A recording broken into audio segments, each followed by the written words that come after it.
Hello. Welcome back to Out of Debt with Lex. It's your girl Lex, and today we're back with the October debt update. We are honestly, only a couple of months away from the end of the year. Pretty crazy. We've made a lot of progress this year that I'm super proud of. We are going to get into the numbers really quick here. Hopefully this video doesn't turn out too shaky. I am using my phone and I'm using a stand for my phone that I would never normally use. If you didn't see my recent October reset, my husband accidentally knocked over my camera and it is not functioning properly. So for now, I'm using my phone to film things, which it has a pretty decent camera, but the stands I have and the stuff for my phone are not near as nice as like the tripods and stands that I have for my camera. So please bear with me. I just wanted to give that disclaimer before we started. If you're new here, my name is Alexa. I am a mom of two who is married. My husband and I are going through a debt-free journey. We started in January of this year and slowly but surely, at very much so turtle speed, trying to pay off as much debt as possible. So without further ado, let's get into it. The first couple of items are all paid off and highlighted as such. But the first item we're going to talk about is the Citi card. Previous balance was at $599.37, and the current balance is $492.85, which is a difference of $106.52. Pretty big difference there, honestly. I did put a little bit of extra money that we had towards the end of the month towards this, so that's why it's a little bit more than usual. I'm really hopeful that either in the month of October or the month of November we'll be able to pay this card off fully, hopefully. Next up is my husband's Chase card. Previous balance was $2,230.97, and the current balance is $2,211.13, which is a difference of $19.84. Next up is Wells Fargo. Previous balance was $2,315.83, and the current balance is $2,276.58. That is a difference of $39.25. Next up was my Chase credit card. Previous balance of $3,922.02. Current balance is $3,901.97. So that is a difference of $20.05. Next up is the UW credit card. Previous balance of $6,953.82 and new balance of $6,912.59. So that is a difference of $41.23. My Capital One, this is where I messed up a little bit when I was writing it out. My Capital One had a previous balance of $8,754.70, and the current balance is $8,603.37. So that's a difference of $151.33. Next up is my Discover card, which is the last credit card of this list. Previous balance of $9,193.53. The current balance is $9,110.97. So that's a difference of $82.56. Line of credit, previous balance was $1,000.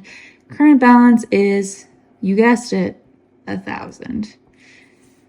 One day this will get below 1,000, but every time we overdraft, it automatically pulls from this account. And you guys know we've been struggling with overdraft fees lately, and overdrafting, it's one of our goals for October, is to really cut down or completely eliminate the overdraft fees. So we'll see if in October we can get this down below 1,000 again. My car, we are very close to paying it off. Previous balance of $740.72. The current balance is $383.95. That is a difference of $356.60. $77. Making the big moves now, right? Next up is Upstart loan number 1. Previous balance of $3,078.22. New balance is $3,048.69.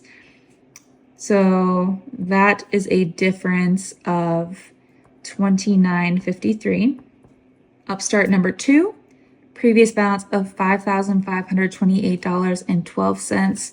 Current balance is $5,481.48.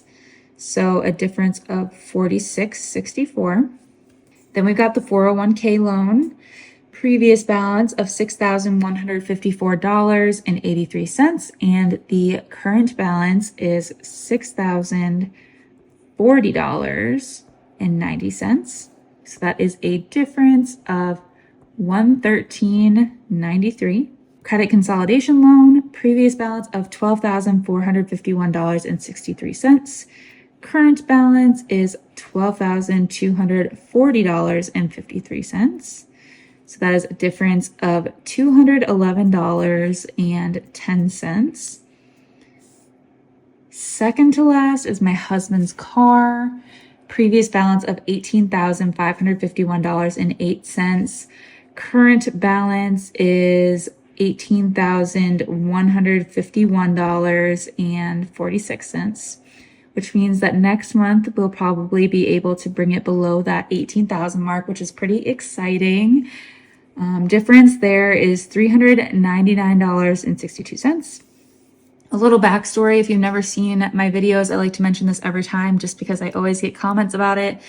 My husband's car has negative equity, which means that even if we wanted to sell it, we would still owe money on the loan, and we don't really feel comfortable selling it with owing money on the loan and having that negative equity. We would have to pull out a personal loan to make it work.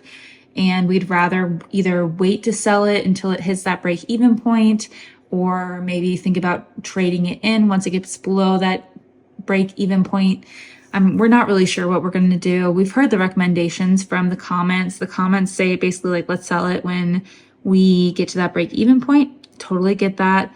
But I do think that, I don't know. I do think that there's something to be said about having 2 cars. I don't know if we could do the way we do life right now with 1 car or not, because we live in a very rural area. It would be difficult to do. It's something that I would think about doing for sure though. So little backstory on the car, because a lot of people say like, oh, you could just sell the car and then you'd be getting out of debt faster. But it's a little bit more complicated than that, unfortunately.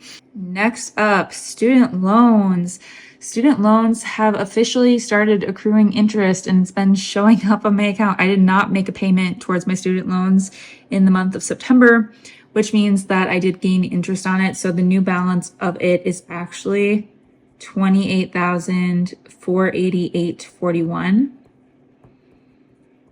which is a addition of $252.98.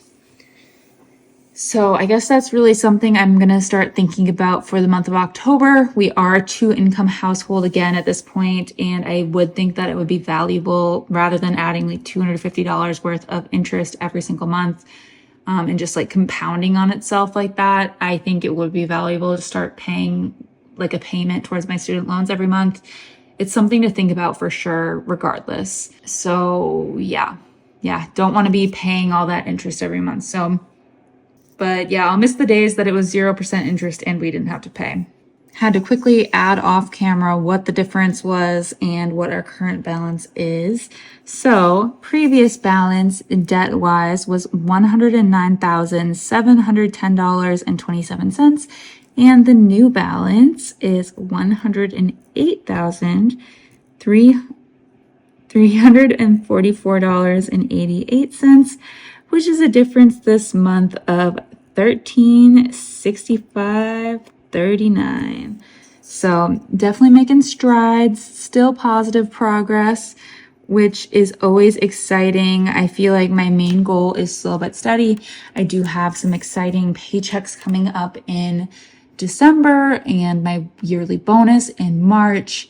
tax refund, that type of thing, all coming up. And so I feel like that's a great opportunity for me to be able to put even more money towards debt, as well as now being a two-income household. Maybe we can start tackling it a little bit more efficiently than we have.